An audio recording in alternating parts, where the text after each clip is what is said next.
Et bonjour à tous. Retrouvez dans cette vidéo 20 lieux incontournables à voir dans la magnifique ville de Séoul, en Corée du Sud. Si jamais un endroit en particulier vous plaît, n'hésitez pas à cliquer sur la petite vignette que je vais mettre juste là, qui vous ramènera sur une vidéo un peu plus détaillée du lieu en question.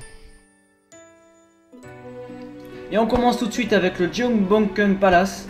Donc c'est le palace à voir quand vous arrivez à Séoul. C'est celui qui est sur l'avenue principale. Et il est magnifique, il est très grand. Vous en avez facile pour l'après-midi.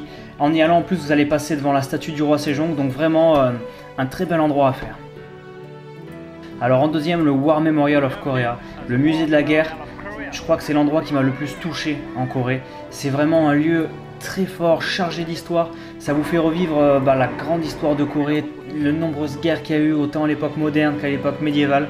Vraiment un endroit très touchant, avec de très grandes choses à voir, donc je vous le recommande fortement dans les premières choses à faire. Alors en numéro 3, le Namsan-gol Hanok Village. Donc c'est un village traditionnel comme la Corée était dans les anciens temps. Et c'est vraiment très sympa, vous avez une ambiance très paisible qui règne là-bas. Et en plus vous avez de nombreuses activités, nous par exemple on avait fait la cérémonie du thé, c'était vraiment chouette.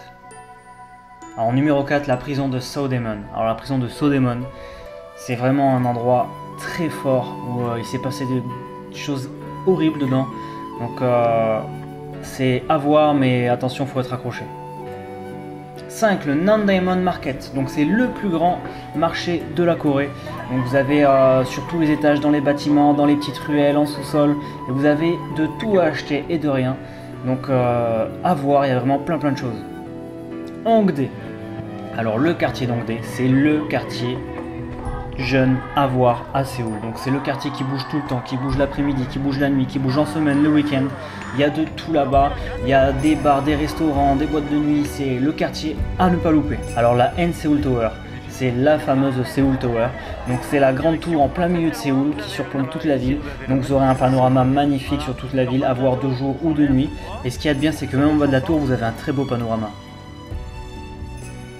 Le Bukchon Hanok Village, donc ça en fait c'est différent, c'est un quartier dans Séoul où les maisons sont restées traditionnelles, donc typiques comme à l'ancien temps, donc les gens y vivent encore dedans. C'est vraiment sympa à voir, un quartier très calme et très connu là-bas. Le Hangang River Cycling Trail, donc ça en fait c'est très sympa, c'est à Yeouido, vous pouvez louer un vélo et le truc à faire c'est de remonter la rivière, la fameuse grande rivière qui sépare Séoul en deux, à vélo. Donc vous avez un chemin aménagé tout le long de cette rivière et vous avez une belle après-midi devant vous. Alors le Coex Aquarium, alors ça c'était une bonne surprise puisqu'en fait Coex c'est un grand centre commercial et dans ce grand centre commercial il y a un aquarium. Donc c'est pas juste des poissons comme ça, des aquariums, il y a vraiment de gros bassins avec des requins, des raies, des crocodiles, c'est vraiment magnifique. Lotte World. Alors Lotte World, c'est en plein cœur de Séoul, c'est une sorte de petite Disneyland, donc un petit parc d'attractions, avec une grosse partie couverte et une petite partie en extérieur, donc il y a plein de choses à faire. C'est sympa, on peut y passer une bonne petite après-midi. Rentrer dans le Magic Castle. Le Changdeokgung Palace. Donc ça en fait c'est un autre très grand palais dans Séoul, sauf que lui il a la particularité d'avoir un secret garden, donc un gros jardin à côté magnifique. Et en fait, c'est du parking. Insadong. Alors ça, c'est un marché un peu différent d'autres puisque lui c'est le marché pour touristes. Voilà, c'est le marché avec les t-shirts Corée je t'aime, tout ça, plein de monde, plein de petites babioles. Le marché à touristes quoi. Séoul Fortress Wall. Alors là, c'est un endroit que je recommande fortement. En fait, à Séoul, vous avez une grande muraille qui fait le tour de la ville. Par endroits, elle est détruite, mais vous avez une bonne partie qui est encore debout. Et là, vous pouvez faire une randonnée qui va vous durer toute l'après-midi et vous aurez des vues splendides. Le Bukak Hanul Trail. Alors en fait, quand on a fini la Séoul Fortress, on était tombé sur une montagne juste derrière. Et en fait, il y a des chemins de randonnée. Vous êtes au cœur d'une forêt magnifique et très dense, aménagée. C'est tout juste splendide. Avec des panoramas plus qu'impressionnants. Toujours en plein cœur de Séoul, le temple Bongeunsa. Dans ce temple, il est très grand, mais vous pourrez aussi voir un fort contraste entre les grands buildings et l'ancien temple. Donc avec une grande statue, des moines, des cérémonies, à voir aussi.